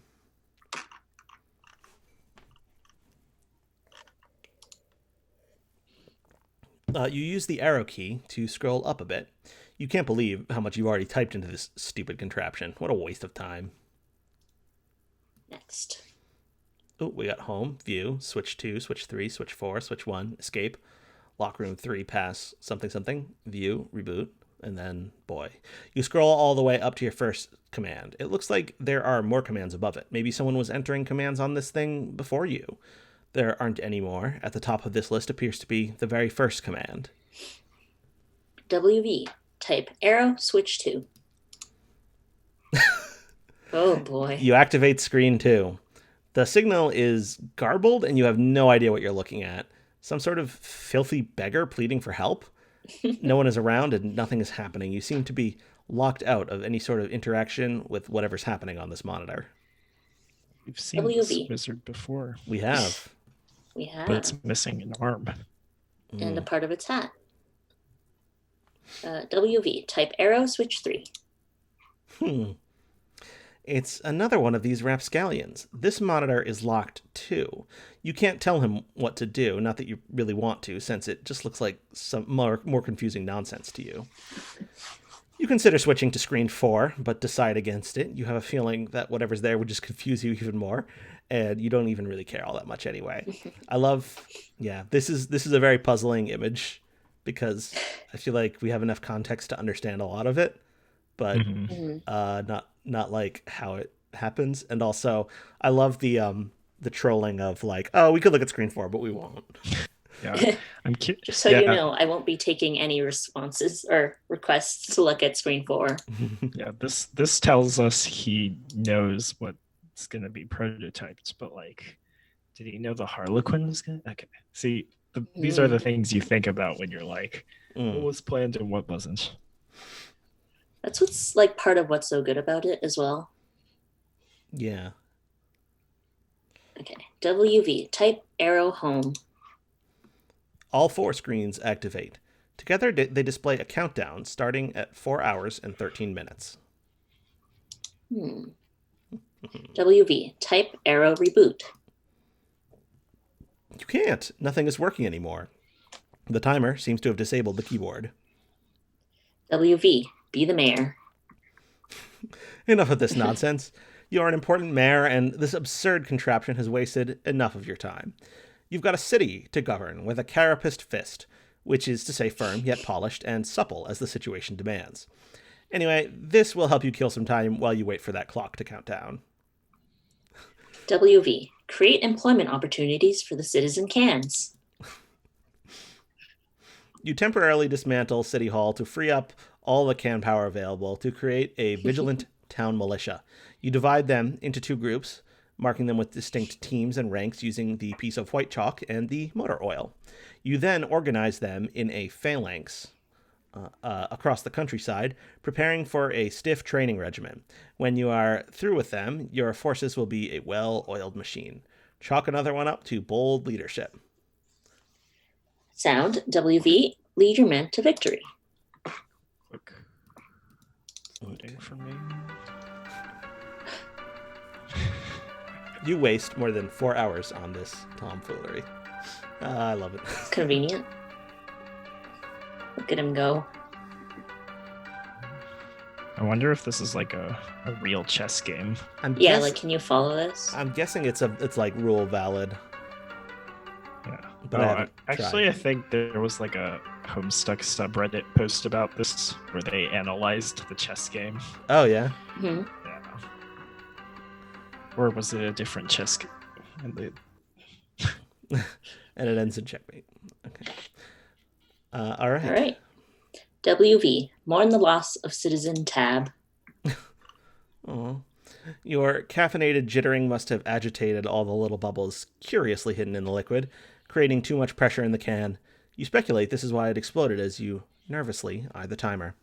You are starting to wonder what will happen when it reaches 0. Maybe it would be best not to be near this when this happens. Minutes in the future. Though perhaps not as few as implied by circumstance. A peregrine mendicant trundles precarious cargo beneath the gleam of the celestially ominous. So we meet a new character of a sort of similar design, but all white instead of all black. They were pushing a cart of mailboxes. Yeah. And there's like a glowing, shiny light thing behind them. All right. WV, go outside and get some sun. You say a bittersweet goodbye to your beloved city. It is time to move on to greener pastures, by which, of course, you mean an arid, sandy wasteland upon which nothing green has grown in years. Next. The door shuts behind you. A panel on the door becomes illuminated. As you ponder over the marks on the panel, you hear another mechanical sound overhead. Uh-oh. Mm-mm. Ours have come over the exit. The clang. The LCD panel appears to have a touchscreen interface. So one of them has the house logo, one of them has the spirograph, and one of them has a weird, like, intersecting. I don't know, they look like Triangle fractal thing. Yeah. Yeah. WV, curiously prod the funny-looking spirograph. It appears the funny-looking spirograph room is locked. Arrow, or next, I guess. The floor rotates a full 360 degrees beneath you, while the surrounding wall seems to stay put. WV, select the triangle fractal. The triangle fractal room does not appear to be locked. All right, next. The floor turns 120 degrees and the door opens. Oh, that animation is so good. It is. Next. You go through the door to find another room. It's the same size as the other one you just wasted all that time in, while a clock was ticking down to something which may or may not be your doom. Maybe there is something in here that will help you escape. Against the wall, there is another perplexing contraption. Next. Against the opposite wall is some sort of control panel which catches your eye. It has two large screens, but only one appears to be active. There are fields for numbers which appear to be modifiable with the dials to the right. Some numbers are already supplied by default, perhaps entered by the previous user. There are a few buttons below, the largest one bearing the symbol marking this room. Also, it looks like there is a meter stick propped up there for some reason. WV, attach your trusty knife to the meter stick.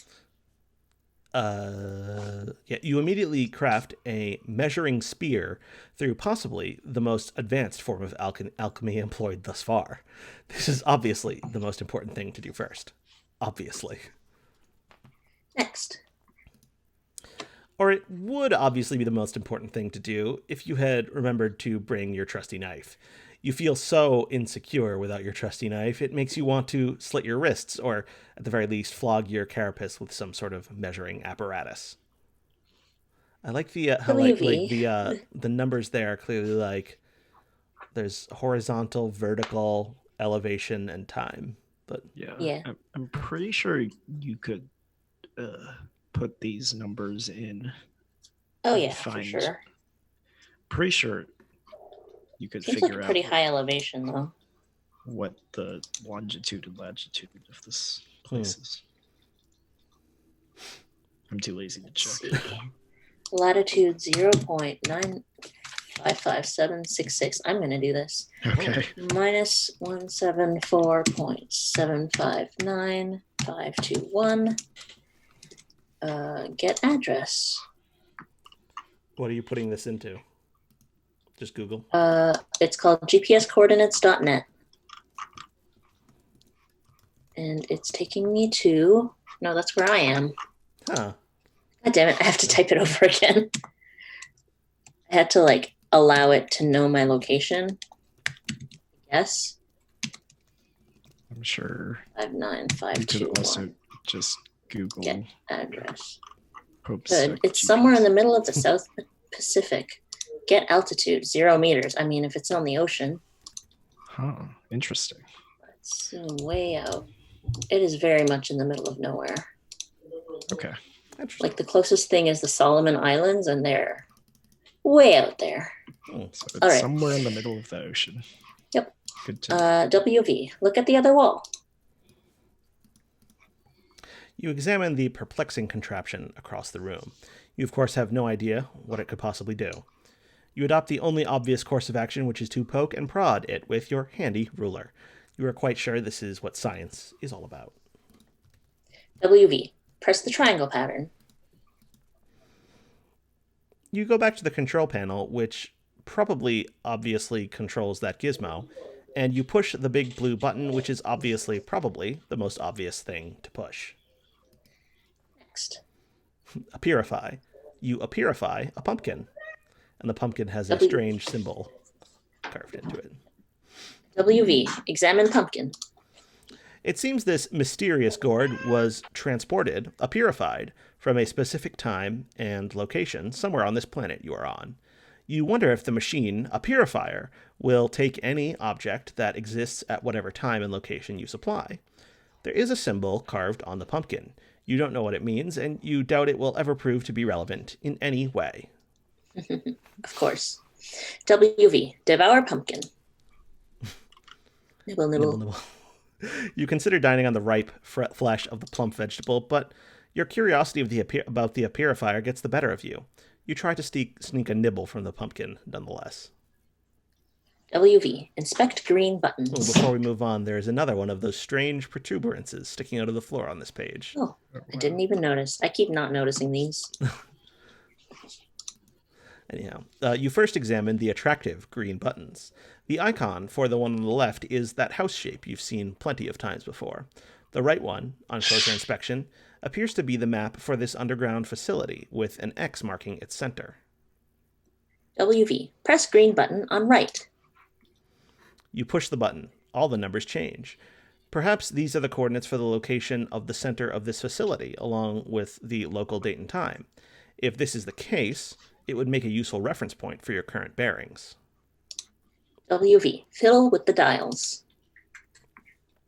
Fiddle, fiddle. One way to find out would be to attempt to purify something from this facility.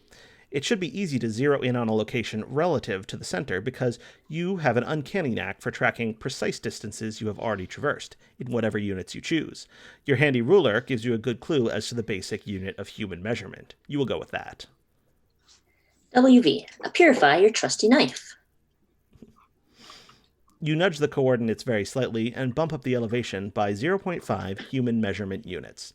You make sure to keep the time approximately what it was to begin with. You purify your trusty knife. WV, purify Cantown.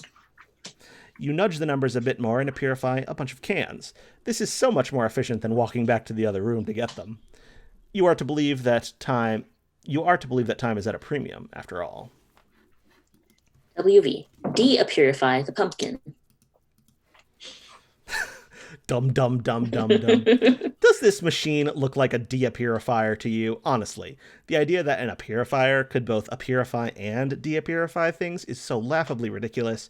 You wish someone would de-purify your brain and re-purify it with a brain that is more smart and less dumb. WV, use trusty knife to carve a spook schema in pumpkin. What the hell are you talking about? That idea makes no sense at all and is basically meaningless. Try using that mushy stuff in your gourd next time. Instead, you just carve off the top, exposing a decadent cache of gorgeous seed-laden ambrosia. Needless to say, you consume all of it rather quickly, but it turns out to be too gross for us to watch. WV, move spirograph switch. You cannot move it. It has a spirograph-shaped indentation and possibly will require a special kind of key to turn it. WV, purify firefly out of the amber. Purify firefly is a good phrase. And firefly is out. There she is. Next. You release your blinky new friend. You will give her a name when something suitably whimsical occurs to you. WV, adjust time dial to purify rotten pumpkin. The past. The past. You and Serenity consider new ways to waste more time with the purifier. You are assuming she is a girl firefly, even though you are not really sure that fireflies can even be girls. You target the extremely tasty rotten pumpkin that was sitting in the other room hours ago. Randy in the chat notes, now I want a dinner of pumpkins and tab. Could be good. Could be... I don't know if pumpkins are in season. Pretty basic. But... I don't think they are, but there are other squashes, probably. Maybe. Paradoxify. It seems the purifier cannot purify something if it will create a time paradox. A gelatinous ghost pumpkin purifies and quickly dissolves into a pile of unappetizing sludge. WV, purify the grate over the entrance to the facility. There's a Morse code. I should look this up. Oh, right. Remember there was like a secret web page that just had all the Morse code. Mm-hmm. I think the MSPA wiki has it, though. or the Homestuck wiki rather, or MS Paint Adventures, or whatever they call it. It says it's saying "Let's go." Let's go. Let's go. Serenity blinks a message of urgency. You nearly forgot that while trapped in amber, she was witness to all your tomfoolery and dilly-dallying in the other room, and knows the timer is about to expire. It is time to get this show on the road and escape. You reset the coordinates with the right green button again, and this time only adjust the elevation by approximately 10 human measurement units. It's interesting. Next. They've been purposefully obscuring the GPS coordinate. I mean, the longitude and latitude. Mm-hmm. I wonder why. Yeah. And the grade is there now. Boom. Sound. WV, hasten to the exit post haste. All right. Sound page. Loading up the pumpkin. Hurry up. Hurry up. You're like, you don't have to check this one. Uh-oh. Oh. Is this really necessary? Clearly. This is incredibly silly. Climbing up, climbing up. Oh. Oh dear. Aw, That must have bad. hurt a lot. Psych? Psych? Question mark? Oh wait. Unpsych. You attempt the rare and highly dangerous 5 times cliffhanger combo and fail. We are doing it, man. We are making this happen. All right, this is the big animation. So Should we make sure to be synced since Yeah, it's do you long wanna- enough? should I screen share then? Yeah. Sure. Okay, let's.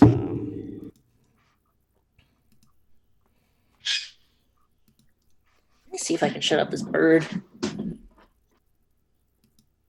I assume it's not your bird. Are you getting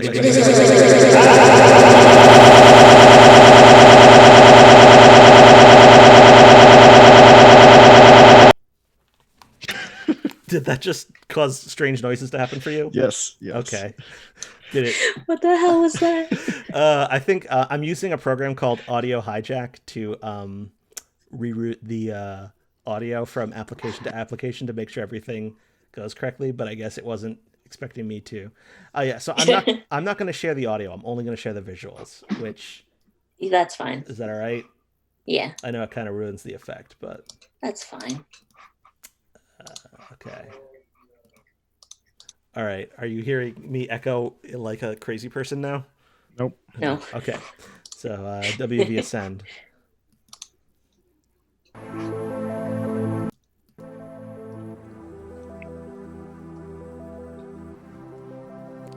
We have the footprints in the sand.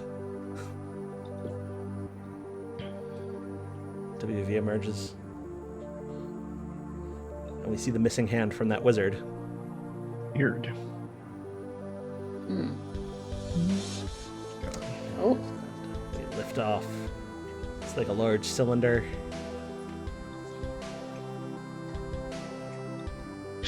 Now we see the. now there's real coordinates. Yeah.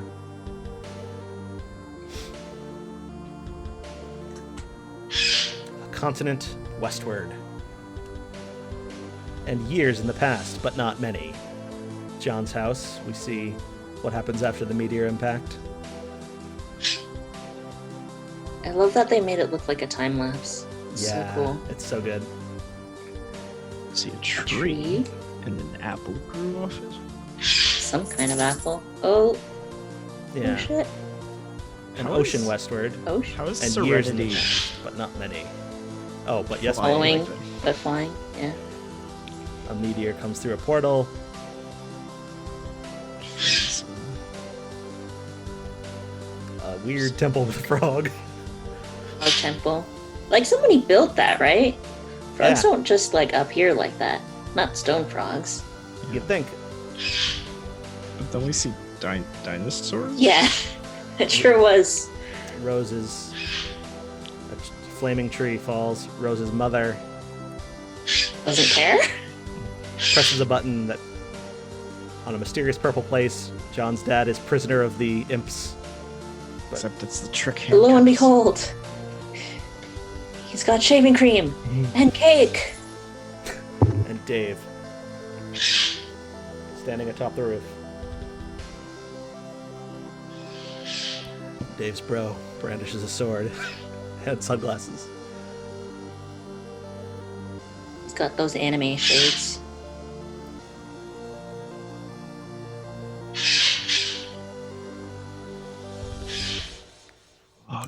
I love that. I love that animation. Oh, it's so good. It's so good.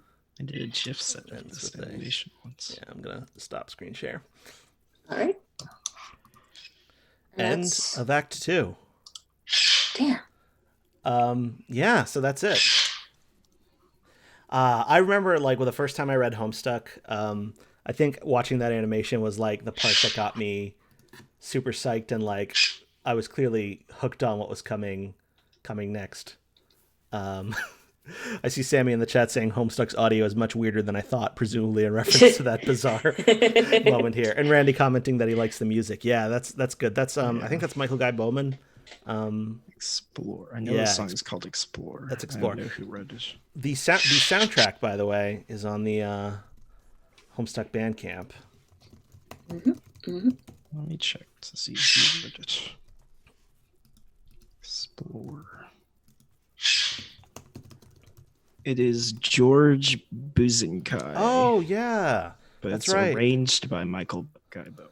So Yeah, George Buzinkai, I think, passed away a couple of years ago. Yeah. I Yeah, think it very was sad. pretty recently. I mean, not recently, but like last year, maybe. Yeah, it was last year or the year before, I forget.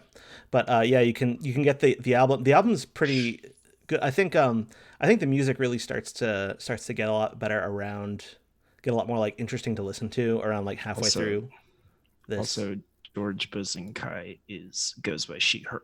Oh, okay. Didn't know that. Yeah. Yeah, but I remember when I was first reading Homestuck, like this is the point where like all these mysterious like things start to like you start to see like a bigger picture. Like you had the missing hand of the wizard that shows up randomly, and you have like there's like this huge like broadening of scope that for me like this was like the trigger point where I was like completely invested by this point.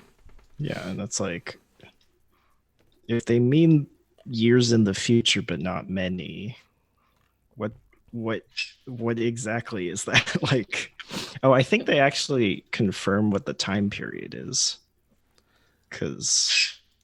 Do they? I forget. Is it like 413? Because it should be Probably. in the like because the purifier also purifies through time. True. So it should tell you what the time zone is. Yeah. Oh yeah, that's true. But I think it's 413 years later. Well, yeah, so that's it for this stream, I guess. Thanks for joining me, to the two of you, and also thanks for folks who showed up in the chat. It was only 2 hours this time. Thank you. Exactly 2 hours. That one was a lot shorter. Yeah, I think I'm We're gonna. so close to stopping at 6:12. That's true. We were so close. Well, yeah. I'm gonna say that probably for the next stream, which I don't know. I haven't. I'll keep an eye on my Twitter, and I'll post if it's gonna be next week or whatever. But I think the next stream I'll try to do most but not all of Act 3, and then the stream after that, if there is a stream after that, I'm not committing to anything yet, will be the end of Act 3 through to intermission, which is very good. Yeah, those intermissions. The intermission is it's fun. It's something else. It is. It is something. It's like a very mostly self-contained, like weird fun. thing. All right, so I'm gonna call it here. Have a good week and stay stuck at home. Yeah. Yes. All right, You too. take care. Take care. Bye. Bye.